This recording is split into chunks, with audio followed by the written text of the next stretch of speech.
Next ఇంకో vice convener అతార్ Asif గాంధపేట వారికి కూడా ధన్యవాదాలు తెలియజేస్తూ మరి ఇప్పుడు ప్రధాన కార్యదర్శులుగా 5 మంది, మామూలుగా మనకు 4 ఉంటే అన్న చెప్పి 5 మందిని వేయించడం జరిగింది. ఇప్పుడు అతార్ ఆసిఫ్ గారు అన్నగారికి సన్మానించడం జరుగుతుంది. తరువాత జనరల్ సెక్రటరీగా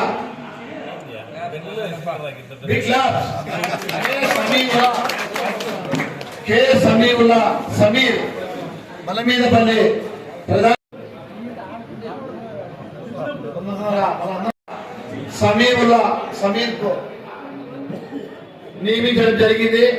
ఆయనకు సభ ద్వారా గట్టి చప్పట్లతో స్వాగతం చేస్తున్నాం. పరిధిలో వై గోవిందరెడ్డి గారు వేదిక మీదకి స్వాగతంగా ఆహ్వానిస్తున్నాం. ఆయనకు ప్రధాన కార్యదర్శి పదవి ఇవ్వడం జరిగింది. గాండ్లపేట మండల వైఎస్ఆర్సీపీ ప్రధాన కార్యదర్శి కె గోవిందరెడ్డి గారిని అన్నగారు ఆదేశాలతో నియమించడం జరిగింది. తర్వాత నెక్స్ట్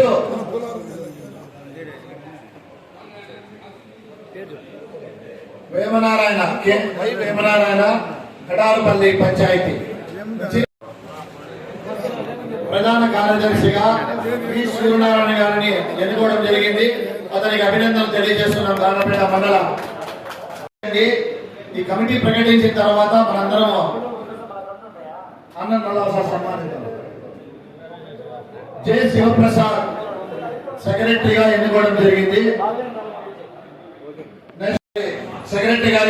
మన సెక్రటరీ గారికి ధన్యవాదాలు తెలియజేస్తున్నాం. బి శేఖర్ రెడ్డి సెక్రటరీ గాండ్లపేట పంచాయతీ ఇవ్వడం జరిగింది. వి చంద్ర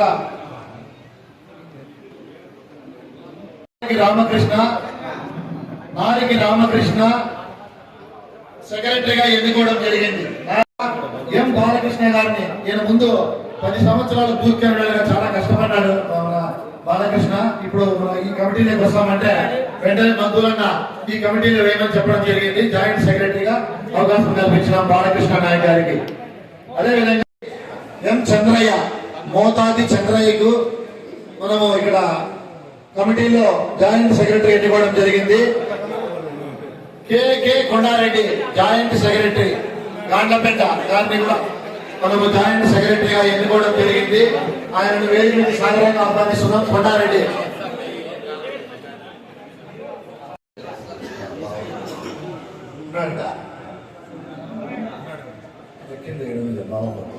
బాగా యాక్టివ్ ఉంటాడు.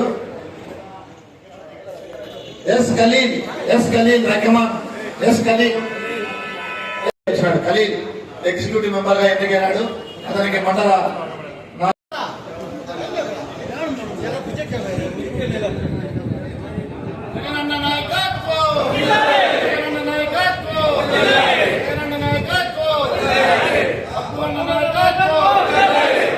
నాయకత్వం